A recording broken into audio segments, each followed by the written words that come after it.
Welcome to Crime Crazy, the weekly true crime podcast with Eryn and Diana Seacon, where we prove that we know nothing about our legal system, but we're still crazy for a good true crime story. You're giggling at me. I know. You rolled your eyes after the fact. Yes. It's going to go together. Yeah. No, I think that's fair. Mm-hmm. I just like that your facial expressions are so dramatic when we're doing our intro, even though I'm the only one in the world who can see you. It's true. I wonder what I look like when I'm talking to myself. I don't know. And I don't know how to test that. No. And now that I think about it, it's kind of weird to try to test that. Yeah. Okay. Oh, that was great. Next week on Crime Crazy. No. So, Diana, how are you? I'm okay. How are you? I am also okay. Actually, I'm pretty good. It's almost the end of the summer, which I realize is sad for a lot of people. But I'm pretty excited. I mean, I'm going to also be very, very sad. But, you know, just with work stuff. Like, I'm ready for a little bit of a break. Yeah, you need a break. I would like a break. Yeah. And in a couple weeks, it'll be Sophia's birthday. Yay! And I get to go home and see my family.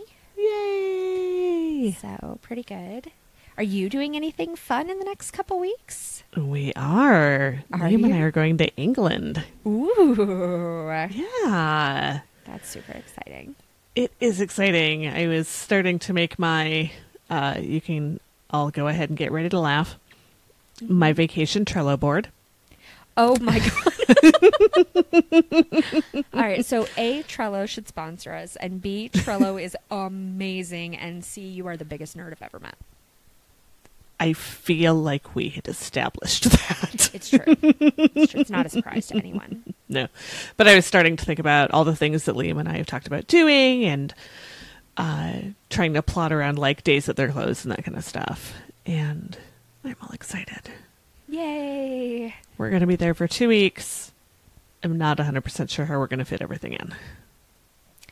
Yeah, you probably aren't. And you'll just have to go back. Well, yeah, that's already going to have to happen. Yeah, absolutely. That's so funny. I mean, I guess a vacation Trello board is better than a vacation binder. Like, at least you have moved into the correct century. Exactly. I Decade. mean, I have my phone. It'll work there. Although now I'm all paranoid because I did once have a phone brick while I was in the UK. Oh. And it was just a real pain in the ass because do you know how hard it is to get around without Google Maps? Oh, yes, I do. And for me, that would be impossible. It was damn near. I was at our office, one of our UK offices, teaching a class, and one of the ladies helped me print directions. Oh my gosh. Well, because there wasn't an Apple store in the town I was in. It wasn't in London or anything. So I had to take the train to Reading, which was the nearest Apple store. Wow. I don't know where anything is. I don't know what I'm looking for. It's dark. It was quite the adventure. So now my phone is a couple years old, and I looked at it this morning. I'm like, should I just replace you before we go? I mean, I guess that's an option. This is going to be a very expensive week. Well, speaking of, do you have anything you want to tell us in regards to, like, money? I accept PayPal. No. It was like the best and smoothest transition ever. Totally. Mm-hmm. So, hey, Eryn. Mm-hmm. Crime Crazy is sponsored by Seb Bryce. Woohoo! Courtney Ellis. Woohoo! I get to see her tomorrow. Go ahead. Oh, maybe I will come to the office tomorrow. And Dave Hatt. Woohoo! Who I threatened to block earlier today. Uh-oh. Also, do you know what today is? I'm going to answer that for you. It's Tuesday. Oh, good, because no is the answer. The actual answer is no. I really have no clue what today is. I thought about that as it was halfway out of my mouth. It's the first time we're recording in August. Oh, it is. It's still early August. It is still early August. So, I need to tell you about all of our fabulous Patreon supporters. A special thank you to Brian Williams, Thank you. Eric Boscana, Thank you. Jess Lee, Thank you. Patty Snow, Thank you. Peg Poole, Thank you. Rebecca Manners. Thank you. And also, thank you, Eryn. Also, thank you, Diana. You're welcome. Also, we have an awesome somebody who bought us some coffee. I love coffee. I love coffee too. So thank you to Casey Miller for buying us some coffee. Thank you, Casey. And I'm not a creepy person, but I did try to Facebook stalk you based on your email address. And do you own a ranch? No, cattle. Yeah, cattle. They're on a ranch, right? That's not a farm. I don't know why you're asking me. I don't know either. All I know about you and cows is that they moo loud and they always poop when they're around you. So No, they pooped on me. It's the horses that pee when they're around me. Diana has livestock issues, guys. It is something. Yeah, animals are very free around me. Well, thank you to all of those awesome people. Yes, thank you so much. So we don't have any reviews to shout out this week, but I do have a challenge. Ooh, for me? No, Oh, okay. for our listeners. All right. I want for my late summer present. You can't think of an occasion. I can't. There are no holidays in August. It's a very dull month. For Sophia's 4th birthday. For Sophia's 4th birthday, do you know what I want? What do you want for Sophia's 4th birthday? And I'm sure Sophia would be on board with this if she understood what I'm about to say. I want to get us to 1,000 Instagram followers. Oh my goodness. That sounds ambitious. Are we kind of close? We're getting there. I'm actually looking right now because I know we got a couple more today. We are at... I hope you say 999. Oh, 947. That's Oh my actually God. more than I thought. I thought it was in the upper 800s. Nice. Well, then that is 100% doable. It is 100% doable. So please go to Instagram, follow us. We're lovely. We post great stuff. It's true. Actually, we do post really amazing stuff on Instagram. I mean, I know I'm biased, but like it cracks me up every time. It does. Also, Eryn posted a bunch of pictures from our trip to the House on the Rock last weekend. Yes. It's a real weird time, you guys. Oh my God. It is a weird, weird thing. So weird. I think I'm still processing it. I think I still am too. Like, I keep going back and forth between like, man, that was weird, and did I dream that? Right. Yeah, it was a real weird time. I actually would love to hear other people's House on the Rock stories. Oh, I feel like yes. with the number of listeners we have, somebody else has been, right? Absolutely. Yeah, if you've been to the need House to on the hear. Rock, yeah, tell us all about it. Yeah. Yeah. I talked to one of our coworkers today. I gave him a postcard. Mm-hmm. And he came over to say, like, what the hell? And because it was just a photo from inside the house. And so I was like, oh my God, let me tell you about this place. And I'm going through and I was like, so there's this carousel, but it's not this one. This one's the doll carousel. And he looks at me, he goes, that's going to be a nope from me. And like tried to walk away. I mean, it's kind of a note for me too. It was something. It was, wow. It was. The whole place is just crazy pants. Right. So I imagine that you learned things while we were there. I did. I am now questioning everything. I learned so many things. Did you learn anything for our episode? I did, but it is unrelated to the House on the Rock. That's probably better. Ooh, although we did learn, but you already knew this because you were there, that the house we stayed in last weekend is one of the 6 possible birth spots of Frank Lloyd Wright. It is true. Apparently so now you've nobody narrowed knows. it down to 6 for all of our listeners who are stalking us.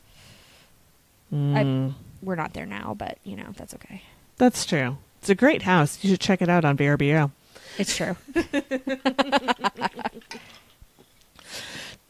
So what I learned, this actually popped up on my Facebook the day after we recorded the last episode.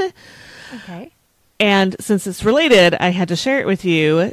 Our friend John Dillinger is going to be exhumed. Why? Well, there's always been a theory that John Dillinger was not the one that was shot outside the Biograph Theater in Chicago in 1934. These days, that theory is mostly held by the descendants of Dillinger's half-siblings. Okay. And their proof includes information from the post-mortem exam. Okay. So they say that the eyes of the corpse were one color and the eyes of John Dillinger were another color. Oh. But that can change after death. What? Yeah. Your eyes can darken and kind of change. Like, they're not going to go from, like, brown to blue. Okay. But they could darken enough that they might look, like, brownish. And what they were saying, his eyes were, like, hazel, and then they were brown. Well, that's totally reasonable. Gotcha. Okay. The fingerprints of the corpse did not match those that were on file for Dillinger. But he was known to have attempted, and at least been partially successful at, burning them off with acid. Oh my God. The corpse's ears were different than Dillinger's. Ears? Ears. I don't think I can identify anyone by their ears. Oh, I can. What? When the day Liam was born, the first thing I noticed about him is that he had my grandpa's ears. That's okay. I don't really pay that much attention to anyone's ears. My grandpa had no hair. Okay, all right. Also, when my mom became a citizen, she, the picture for her paperwork, she had to actually tuck all of her hair behind her ears, and the picture is taken at the angle so that you get kind of a full front and a profile, and it shows the ear very clearly, because most people that go through plastic surgery to try to hide their identity don't mess with their ears. Right. Well, and I know, like, ear prints are supposed to be a thing. Yeah, I don't know how much they're being used. No. Well, I mean, it's a weird, like, under what circumstances are you pressing your ears up against them? Right, that too. But I hear that they're, like, relatively unique. Or maybe a lot unique. I don't know. I don't know. That's interesting. So are they going to DNA test when they exhume? Oh, but wait, there's more. Oh. So they say that the ears were different, but he was known to have had plastic surgery on his ears while he was on the lam. Just his ears? No, there were some other plastic surgeries going along with it, but apparently at that time, altering the ears was very common for criminals. Weird. Yeah. Yep. And the autopsy showed that the corpse had a heart condition that looked like it might have been like congenital or early onset. And Dillinger wasn't known to have any problems with his heart. But, you know, there's no way that a heart defect could have been undetected in the beginning of the 20th century. Right, right. So basically, is the family paying for this? Like, why are we doing this? The History Channel is paying for it. Oh, of course they are. Yep. So this all seems like some sort of publicity stunt on the parts of people that happen to have a famous relative, and they do. The permit for exhumation was granted, and it's expected to take place along with the reburial on September 16th of this year. They're going to have a hard time, though. John Dillinger's father, John Wilson Dillinger, had Dillinger reburied a few days after the first time to make sure nobody could get to his body. Oh, no. The family had already received offers that if they allowed his body to be taken on tour, and they were afraid of grave robbers. When Dillinger was reburied, it was under a protective cap of scrap iron and concrete and topped by 4 reinforced concrete slabs. Oh my God. According like H.H. Holmes. Yeah. According to Susan Sutton, a historian with the Indiana Historical Society, they're going to have a hard time getting through that. Yeah. Can they dig around? I don't know. I mean, it's the History Channel. They'll pay whatever it is. But so the fact that he was buried like that tells me it's him in there. The other thing that struck me is just shady. This is the same shit that H.H. Holmes's great-grandson did. Like, oh no, it's not him in there. Maybe he's the Ripper. Let's dig him up for a TV show and see what we see. Yeah. That's all this is. Yeah. And, all of their things, like, I'm not a doctorologist. I'm not a lawyerologist. Like, I don't know fucking anything. But all of these things are totally reasonable. The guy went on record. He's like, had my ears done. We knew he's burned his finger with acid. There are medical records. There are doctors that talked about it. Like, all of this shit is just basic. Yeah. It's just a money grab. And it's aggravating. I mean... Mostly because I don't have any famous relatives to exploit. Okay. Fair. That's awesome. Yeah. So that is what I learned actually last week.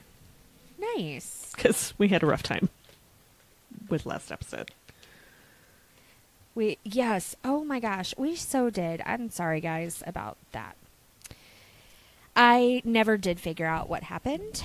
And it's not important, but I just want you to know that it wasn't an editing error. It was some sort of like processing error that kept happening over and over again, which is why I didn't get to level out the voices in the end. Because if I ran it through that program, or if I saved it in the right format to run it through the program, then it put back in a bunch of audio that I had cut out and was no longer there. It was very strange.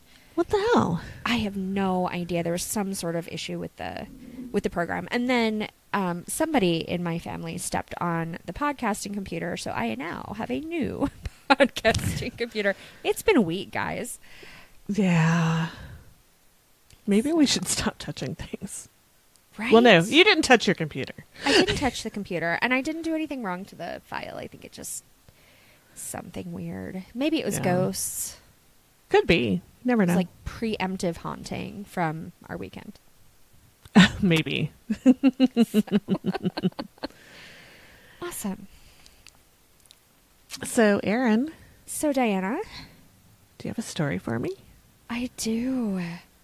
I do have a story for you. I have a story. Actually, it's a really long story, though. What?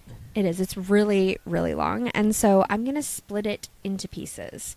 But so basically I'm going to do it in 3 episodes. Yay, it's our first multi-part story. I know. So yeah, we'll try a new format, split it into a couple episodes because I want to give some real time to the victims and the theories and all of that kind of thing. The other new thing, and I'll just tell you right off the bat so that no one is pissed at me in 3 weeks, it's unsolved, which I normally do not do because that pisses me off. Yes. But this one is not solved, although I am going to spend a whole episode going through theories and suspects and possible explanations and all of that good stuff. And then the other thing is, it is a repeat of a story I've already told on this podcast. Actually, Jordan told it, so that's a lie. We have already told on this podcast. So, all different things. But I'm going to tell you... all the rules. All the rules. Are there rules? I don't think there are rules. Obviously, there are rules.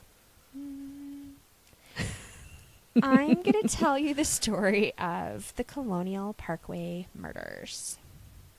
Ooh. So, if you have been, and not you, Diana, but you, the listener, following us since the very beginning, you will know that this was a story that Jordan covered in our very first episode. And it is an important story. It was an important story to both of us. It's an especially important story to me because I'm older than she is. And so it was a little closer. I know. But also it was a local crime. It was something that we grew up hearing about, especially when we got around driving age and like we would be on the Colonial Parkway. That was something that people warned you about. This might happen. This might happen. Don't do this, blah, blah, blah. And so it was just always sort of top of mind, or at least always in the back of our minds. Mm-hmm. And then the other real connection that I feel like I have with it is that at least one of the victims was from the town I was from, which was Gloucester. And the family is still there. And so it's a pretty small place. Everyone kind of knows everyone. My youngest sister went to school with the niece of one of the victims. Like, it's a whole thing. So it's very important to me. And I actually got the chance to speak with the brother of one of the victims, and I'll talk about that a little bit. And he was a lovely human and so supportive and helpful. And he's been such a, I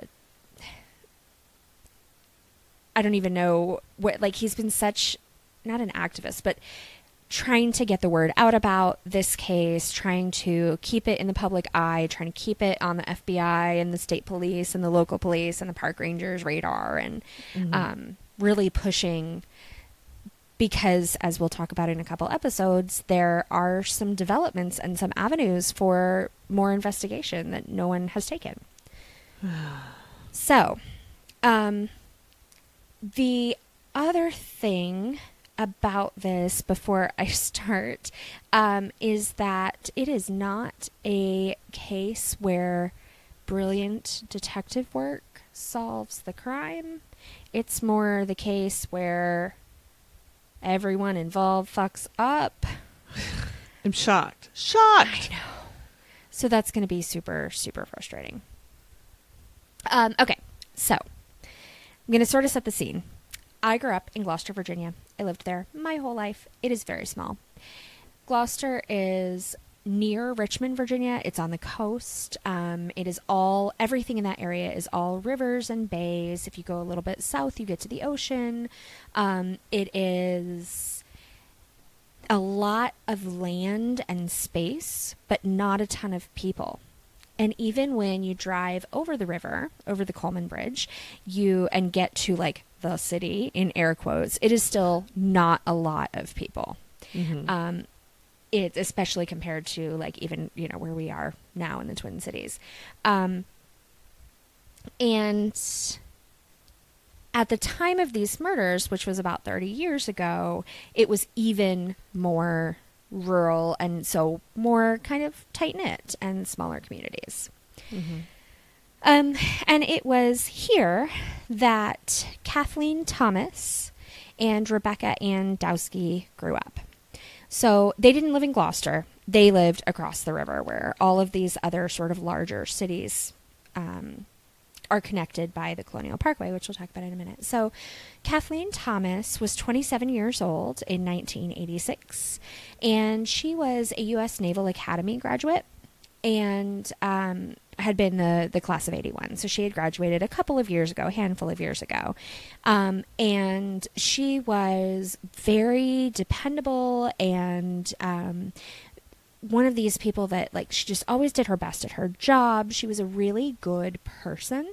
Mm-hmm. The one thing that I think people, if they all knew, would have been shocked by was that she was gay. Oh. Which, for relatively rural Virginia and 1980s, is, not something that you wanted to share a whole lot of, especially if you were in the Navy. Yeah, in the military. Yeah. And a woman in the military. Right. But her family knew. She had to be very careful that, no one at work, or only certain people at work, could find out. But she was pretty confident in herself and, like, open with her family. And her ex-girlfriend, who she was still friendly with, had recently introduced her to Rebecca. So Rebecca Ann Dowski, who sometimes went by Becky, was 21.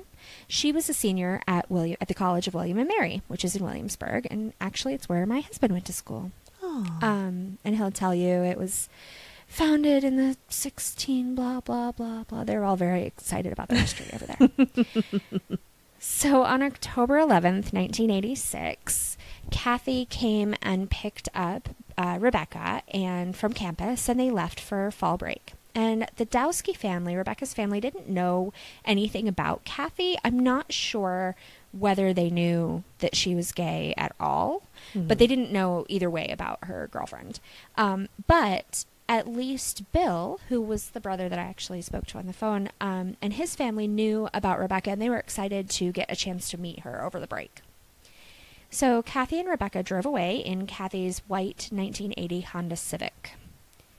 The next morning, a jogger found their car at the Cheatham Annex Overlook on the Colonial Parkway in Williamsburg, Virginia. So, a little bit about the Parkway, because it features a lot in the Parkway Murders, as you might suspect. By the name. Right? It is the narrowest national park in the country. It is 23 miles long, and it connects the 3 points of the historic triangle. So there's Jamestown, and then Williamsburg, and then Yorktown, which are all names that you should remember from your 5th grade history class. Mm-hmm. So the Parkway is a cobblestone road that's 3 lanes wide. It is unpainted, and so the only way you can tell there are lanes is that there are like slabs of cobblestone laid down. Mm-hmm. And you know what? I don't even mean cobblestone. I mean like aggregate, like the orange, little tiny aggregate's not the right word. What am I trying to say? I add it to the list. I don't know anything about roads. Okay, cool. Okay, so the orange, the little tiny rocks in the kind of orange cementy stuff road. It's really pretty. Okay. I don't think we have those here.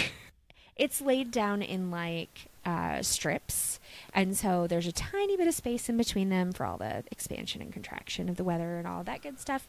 And so you can tell it's 3 lanes. It's totally unpainted. It is unlit. It's very they wanted it to be driving along the river and driving through the woods and as little man-made or modern stuff as possible. The speed limit is really low. It's 45 miles an hour at max, but you never get to go that fast because it's sort of a Sunday drive kind of road where there are always locals or tourists, usually tourists, driving 25 miles an hour down the fucking road, and you can't go around them because it's 3 lanes long and you never get to pass. I've driven on it a lot. It's actually very lovely, although it makes the car vibrate in such a way that it just puts me right to sleep. I'm a better passenger than a driver on that road. So there are all of these scenic outlooks along the road, and there are trees that were specifically planted along, and it just to make it all gorgeous. There's about 1 week in Virginia where it's fall. Yeah. And during that break, or during that week, it is just this amazing, breathtaking color. It's great. And then every once in a while, as you're driving along, you'll get a glimpse of the York River that kind of runs parallel to it. Mm-hmm. And over the York River, there is the Coleman Bridge. So it's I think it's George P. Coleman Memorial Bridge. He was the guy who designed the bridge, I think. And it is creative. No, I know. It was really disappointing. I researched it at one point. I was like, I'm going to find out who this George P. Coleman person is. He must be so important. And I think it was his idea to build a bridge. So it is the largest double swing span drawbridge in the country and the second largest in the world. I think the largest one is in Egypt. So it is a drawbridge, but it doesn't go up. It goes side to side. So one side of the bridge goes to the left and the other goes to the right, and it opens up because it has to let mostly naval ships and submarines through, but sometimes some larger ships. There are sailboats out there all the time because it is very rarely cold in Virginia, or in this part of Virginia, and there are occasionally dolphins, there are swimmers. It's just the most picturesque and peaceful place in that whole area. That sounds amazing. Yeah. Not so much on the morning of October 11th, 1986, however. October 12th, actually. So on this day, they found the car. It was driven partially over an embankment toward the river. Mm-hmm. So when the police first got there, they said they thought that it was an accident site and that there were maybe people trapped in the car that they could help. And so they smashed open the windows and tried to get in to get the people out. But what they found was that it was not an accident site. It was a murder site. They found both of the girls in the car. They had been bound and strangled. They had all sorts of rope burn and bruising on their hands and their feet and their necks. Their throats had been cut from ear to ear. Oh. Cathy's had been cut so deeply that she was almost completely decapitated. Oh, God. Yeah. So Rebecca was in the back seat of the car. And then Kathleen, who was presumably the driver because it was her car, was in the trunk. So it's like a hatchback. Mm-hmm. And she was in that like hatch part. And then... Doesn't seem like it's enough room for a person. I mean, it was pretty big car. And she wasn't like lounging. Well, yeah. So then someone, presumably the killer, had dumped diesel fuel all over the girls. And they thought it was probably an attempt to burn away evidence. Like, I'm going to dump fuel on them. I'm going to light them on fire. The car is going to go up in flames. No one will ever know I was here. There were burnt cigarettes. Like, the killers had maybe tried to light the diesel that way. I don't know if you know anything about diesel. I know I should not put it in my car. That is true. Also, you cannot light it with a cigarette. In fact, you can't light it with an open flame. It just doesn't work that way. So in order for diesel to ignite, all gasoline has to, the part that actually burns is like what's evaporating off of it, right? The gas. Right. Diesel's gas that evaporates off of it has a very high flash point, so it has to be very, very hot before it will ignite. Huh. I did not know that. Yeah. So you can't light it. I mean, you can't stick a cigarette in the liquid to light it, period. And then you also can't even ignite the fumes.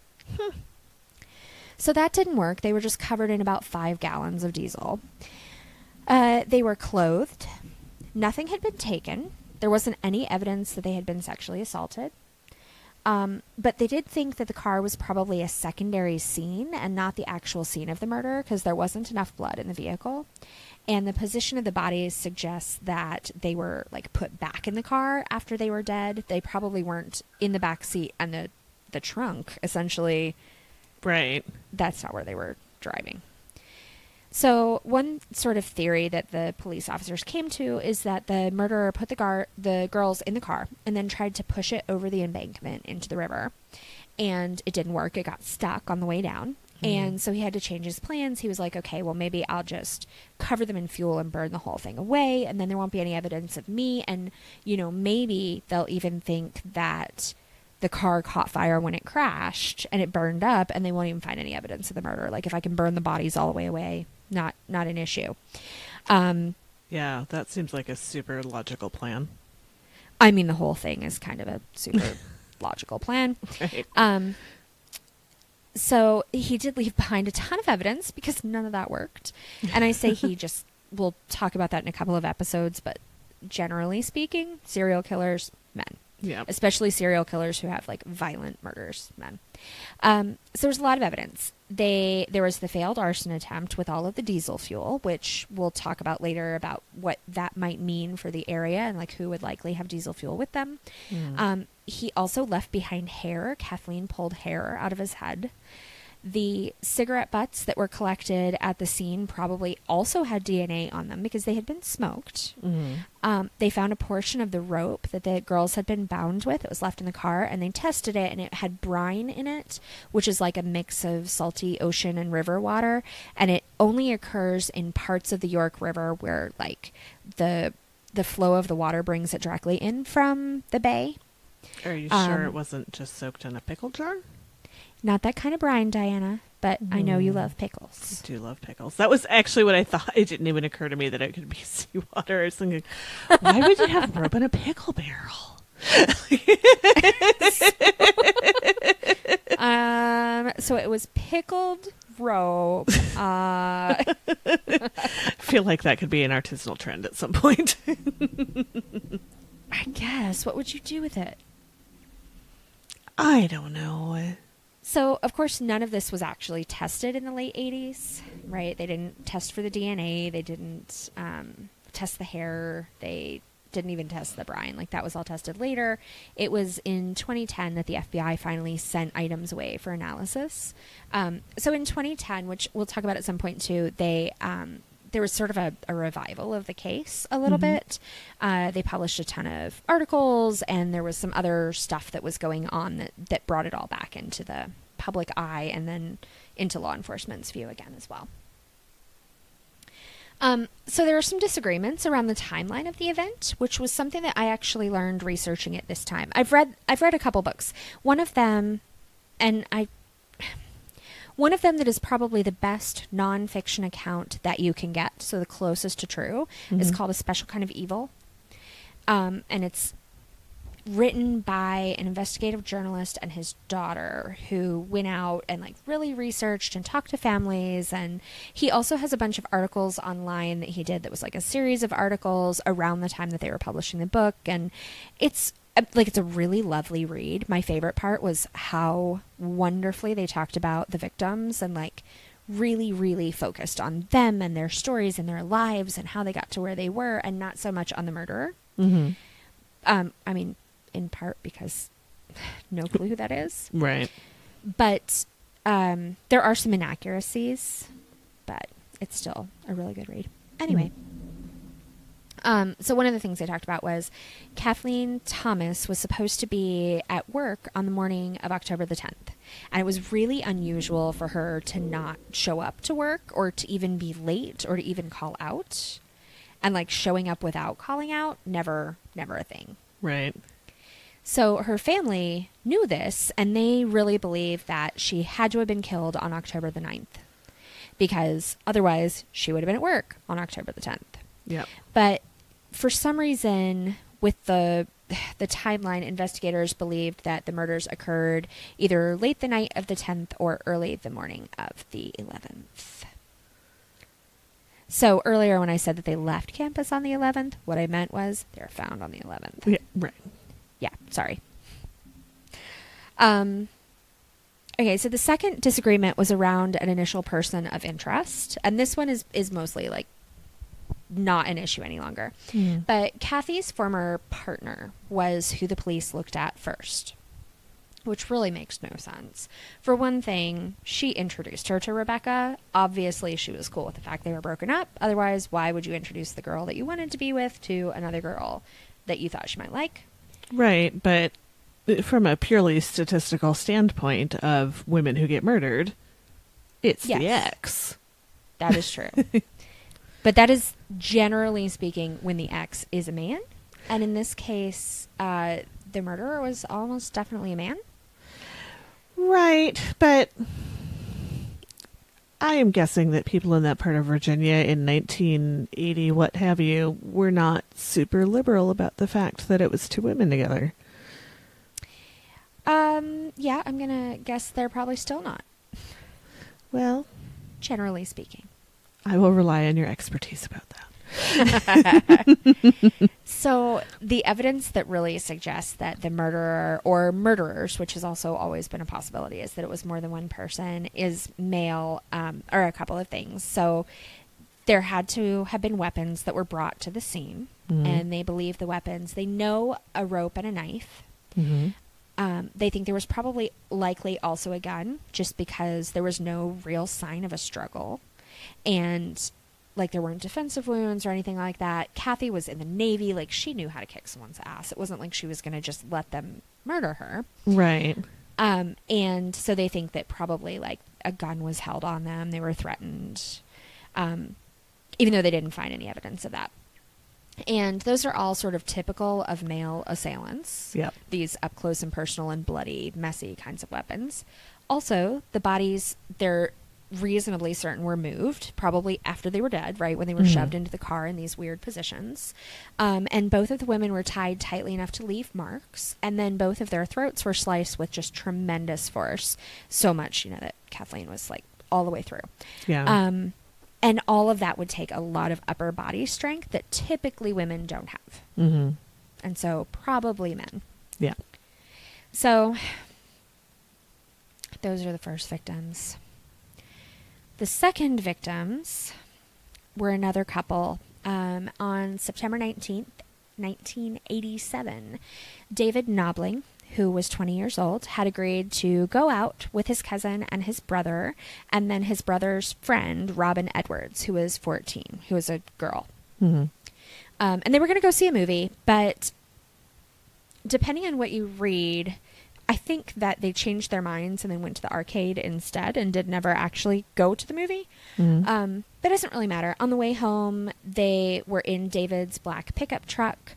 And so, of course, just 2 seats. So Robin rode in the cab with David, mostly because she was a little girl and it was raining. Mm-hmm. And the cousin and the brother were in the bed of the truck. And this was significant because it was the only time the entire evening when the brother and the cousin weren't with Robin and David. And it was the first time that Robin and David had ever met. And so it was like this 15-minute ride was the only time when they could have talked about anything or, you know, had any sort of relationship building or anything Mm-hmm. that other people weren't aware of. Right. So David took everybody home. He dropped everyone off. Robin got dropped off a little after 11. He went back to his place. He ordered pizza. He watched TV. And then in the middle of the night, for some reason, he left his house and he drove back and he picked up Robin, who had snuck out of her house. But nobody knows what that was about because this was the first time they had met. She was much, much younger than him. Right. It is worth saying that Robin was somebody who, some of the articles I read were really cruel in the way that they described her, but I think she was kind of a troublemaker. Like, she didn't listen very well. She was very outgoing and, you know, maybe a little bit misbehaved. She was like I don't know, a strong, independent woman. No. Absolutely. A woman that knew her own mind. That's right.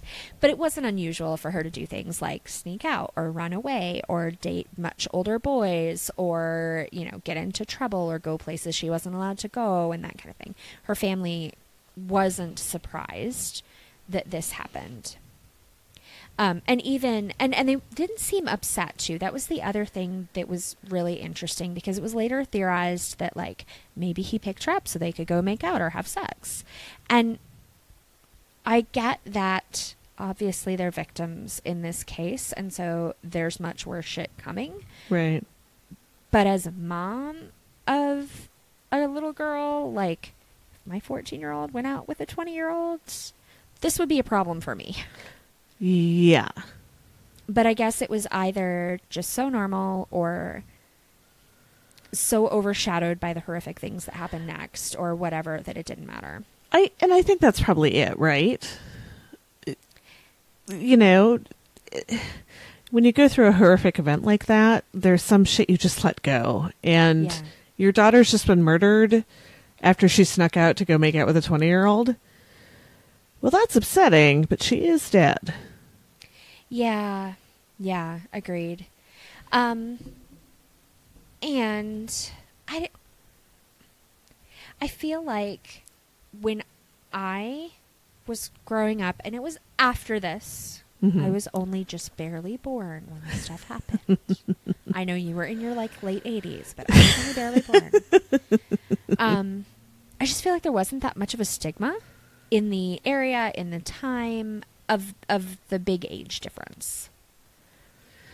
Yeah. I mean, I would consider this age difference to be a real problem. But Right. I feel like it would, I don't know, that people wouldn't be immediately calling the cops on this kind of thing.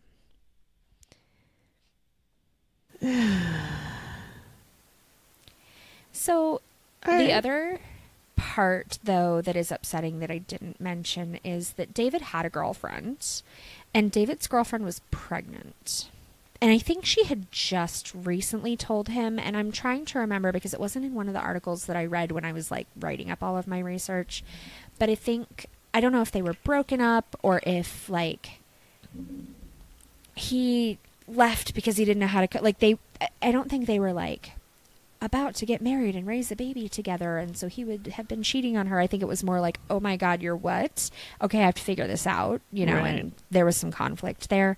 But I don't know. It really doesn't make any difference because we'll never know what it is that they were out doing. I mean, it could have been that Robin was like, hey, I got home and my parents were being total assholes. I don't know that they're assholes, but she was 14, so probably that's how she felt. Yeah. I ran away. If you don't come get me, I'm just going to wander the streets in the middle of the night. And then David went out and got her because he was a good guy. Right. You know, could have been totally innocent. But anyway, so he picked her up. Early the next morning, his black Ford Ranger pickup was found in a parking area next to the James River Bridge in an area known as Ragged Island, which is like a real rough area, both physically and like has rough crowds there. Mm-hmm. I mean, crowds meaning like 3 people. It's a rough trio over there. It's a rough trio in that area. The windshield wipers and the radio were both on. The keys were in the ignition. The driver's window was slightly down and the driver's door was open. And inside the vehicle, there was a lot of clothing, including at least 3 shoes. One article I read said that all of their shoes were in there, and one of them made a really big deal out of the fact that only one of Robin's shoes was in there. The deputy who responded to the truck being there thought that the driver must have just stepped away and left the vehicle running, and so he just turned it off. But the driver didn't come back. Also, there are so many clothes and shoes, and you don't just strip down and take one of your shoes to go wander out in the fucking woods. And leave your car running with the window down. And the radio on. And they must not have been gone that long if the lights were still on. With the door open and the radio going, my car couldn't make it through the night. So... although if the engine was still on, I guess that gives you a lot more time. Because the battery won't die until after the engine does. Fast. Right, and yours would have had all the lights on inside, and there's a lot more electric in your car than there would have been. That's true. That's true. I forgot we're in the 80s here. Yeah, I don't know that was necessarily the first. Although that is a good point. There definitely couldn't have been days discrepancy here. There wasn't anyway because they had seen them the night before. But my first car was a 1987. Well, this one was older than that. Well, yeah, because my car was new that year. Yeah. This one I don't think was. So the driver obviously never returned. Later that day, David's family noticed that he wasn't there. So that morning when they woke up and he wasn't there, and they were like, okay, so he was definitely here last night. His truck's gone. We're concerned. Eventually they reported him missing. And since nobody knew that David and Robin had been together that night because he left in the middle of the night to go pick her up after she snuck out, no one knew that Robin was involved with this missing David and the car being found thing at all. Oh. Robin's family actually just had assumed that she had run away again and were hoping that she would come back. But they didn't think that she was with David. There was no reason for her to think, or them to think, that she had been with this guy that she had only just casually met in a group the night before. Did the police not notice that there were 2 different people's clothes? No, at this point, what the police have done is turned off the ignition. Good job. Yes. Yep. So then they treat the car like an abandoned vehicle. And they did fingerprint it, and then had the car towed to David's father's house. Carl is his name. They weren't terribly concerned about the fact that Carl was like, my kid would never have left his car. He's missing. He was home last night. This is a problem. They just sort of assumed that he left his car and he'd probably come back. And they did a little bit of searching for him, but not a ton. And in fact, when they were returning the car to Carl's house, which I think David actually also lived there, so to their house, right? The Nobbling house, they dropped the fingerprint cards in the driveway, and did not notice and did not ever retrieve them. What a bunch of stupid fuckers. Oh my God, Diana, let me tell you. What kind of chicky-jack, half-assed bullshit police squad is this? So one of the issues in all of these cases is going to be that it wasn't just a police squad. It was many departments working together because of the area where a lot of these crimes took place, the Parkway, because it is federal land, because it's a national park. It is patrolled by park rangers. Yeah. And like game and wildlife kind of people. And then it is also patrolled by state troopers. And then there are also local cops. And eventually, once they decide that this is a serial killer and also this is happening, you know, on federal property, the FBI get involved. So it is a ton of people. I would say from what I've read that the park rangers are the ones who ought to probably all be tried for just total negligence and fuck-uppery. But no one did a stellar job. Unsolved, you say? Yes, surprising. So far, we've got hair, we've got spit, we've got fingerprints, we've got... Don't know who it is. Jesus.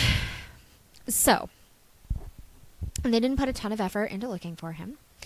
But his father, David's father, Carl, did not give up on searching for his son because he knew that there was no way in hell that David left his car running on the side of the road with the door open and the keys in for many reasons, but he never would have done that. And so he continued to search like through the day and night. So 3 days later, on the 24th, Carl was out looking for David when a pair of joggers on a beach came like running toward him. They had found a pile of clothes. They thought it was just like trash. When they got closer, it was a body. They're like, oh my God, we got to get the cops. There's a body. David's own father went out onto the beach. The body the joggers had found was Robin's. He found David's. Oh, God. Yep. So they'd both been shot to death. They had both been in the water for some time. Robin had a bullet wound directly to her head, as if she had been executed.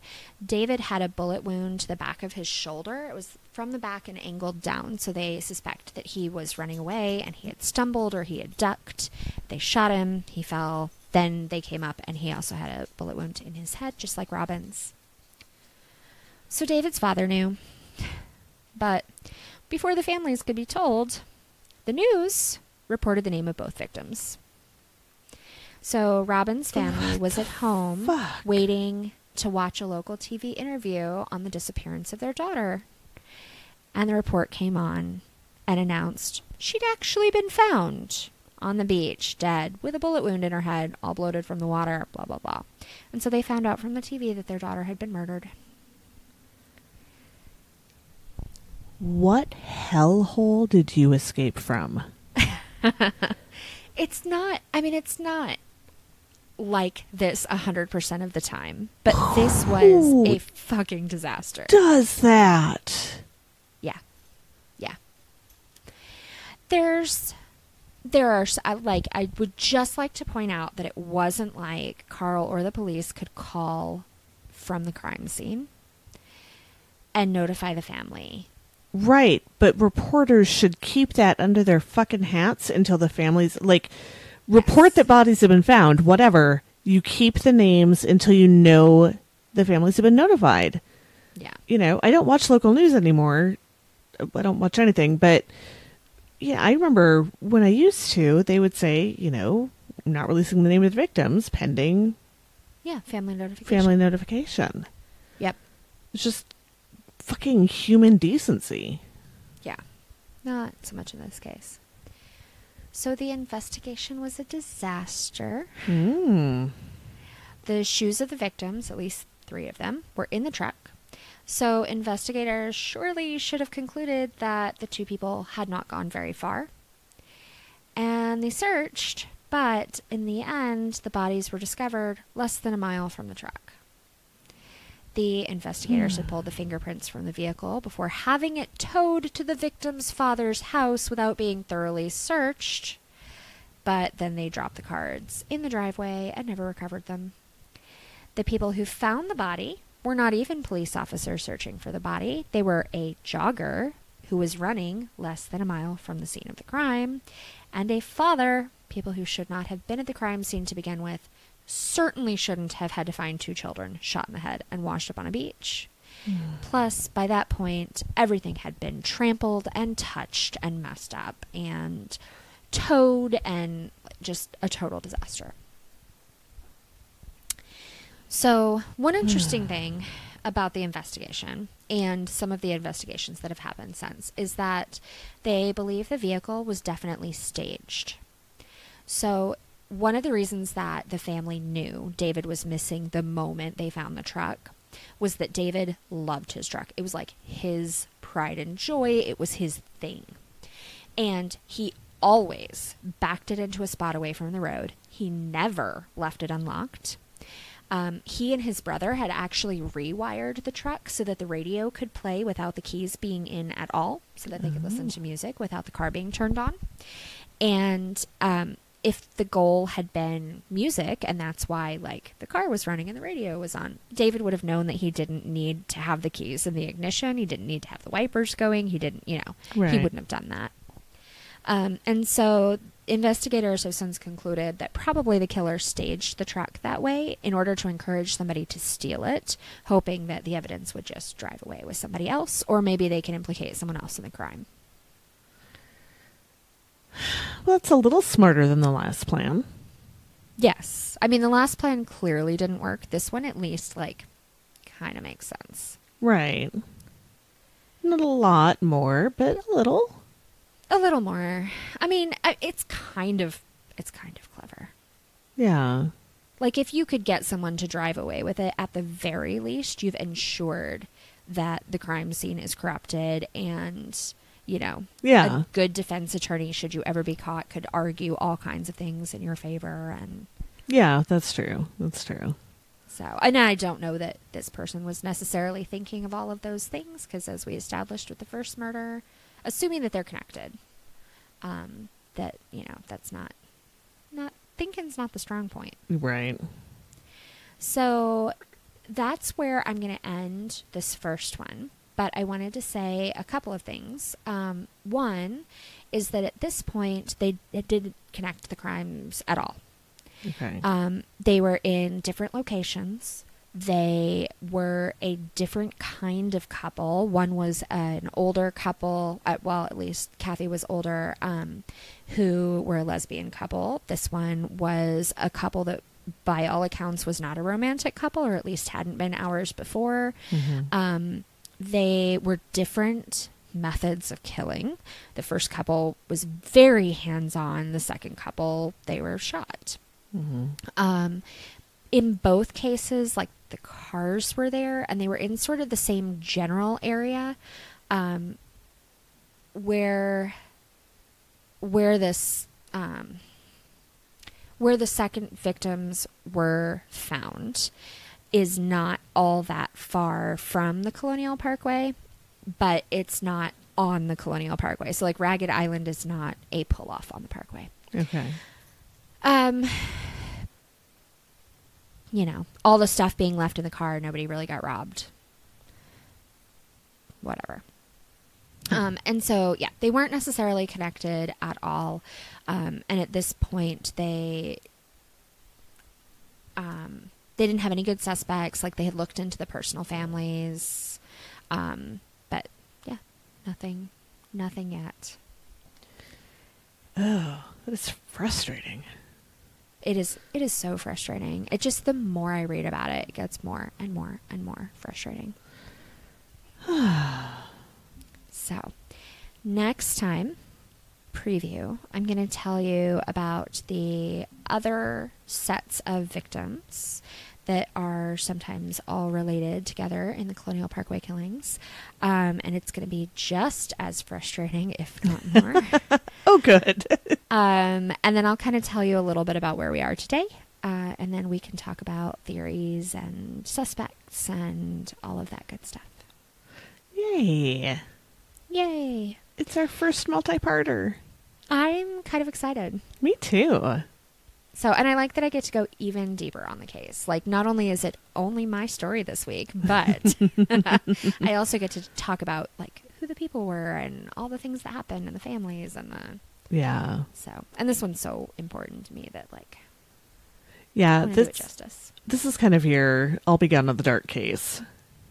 Very much. Like, all of those, like, podcast groups that we're in on Facebook and that kind of thing, every once in a while they're like, if you could get 30 seconds to talk to one serial killer, who would it be and what would you ask? And I'm like, obviously the Colonial Parkway killer, and what the fuck? Like, I think if you only have 30 seconds, you need to refine that a tiny bit. It's true. Yeah. Who'd you work with? But just being in the room with the Colonial Parkway killer, that would be the solve, you know. Well, yeah, exactly. I'd be looking at him. So, yeah, this would be the one. It's not like the biggest thing, and it isn't an ongoing thing where people are still scared, and it was all stopped at some point. But I just want to know who did it. Yeah. So Diana, I haven't even made it to the end of the case, so I feel a little bad asking. You know what? I'm going to take it back. I'm not asking you anything yet. First, I would like to give a call to action. Please Can do. I do that? Can I break? We're breaking all the rules. It's my turn. We are breaking all the rules. So, most of this started, it was going to be a single part, accurate as I could make it, overview of what was going on and, you know, really, really condensed.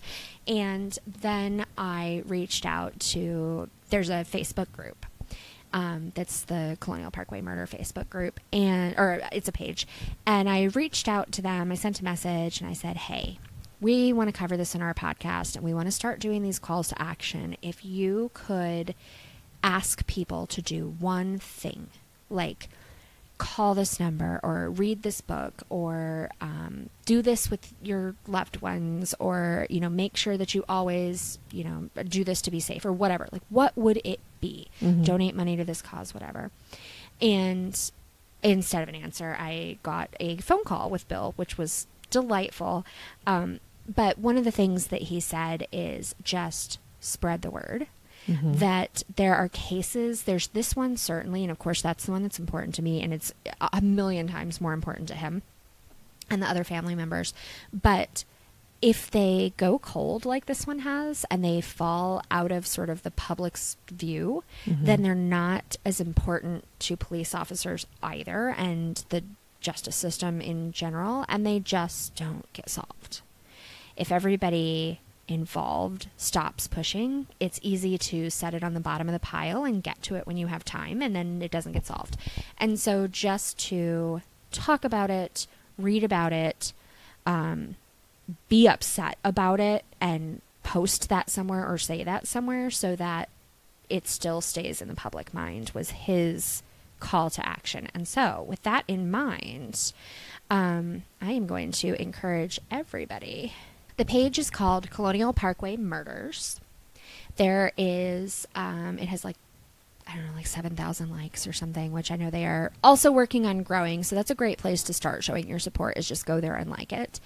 But it's really great. They post all kinds of really cool stuff. It's like one of the most uplifting pages to be on, even though it is about an unsolved murder and maintained by the victims' families, and like it mm-hmm. seems like it should be depressing.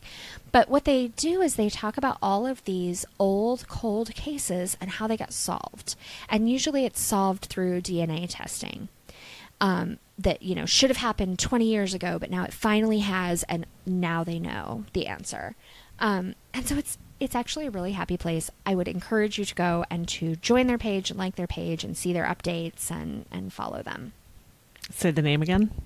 Colonial Parkway Murders. All right. That is your call to action for this week. That is my call to action. And I think you should follow it up with some really great advice. Call your people. Call your people. Make sure they're okay. If they didn't come home and they're a couple hours late, like, call them, check in. Right. Could be that their battery died in the middle of nowhere, Wisconsin. Could be. Never know. Could be. And regardless of where you are in Wisconsin, don't Or end elsewhere. up on next week's episode.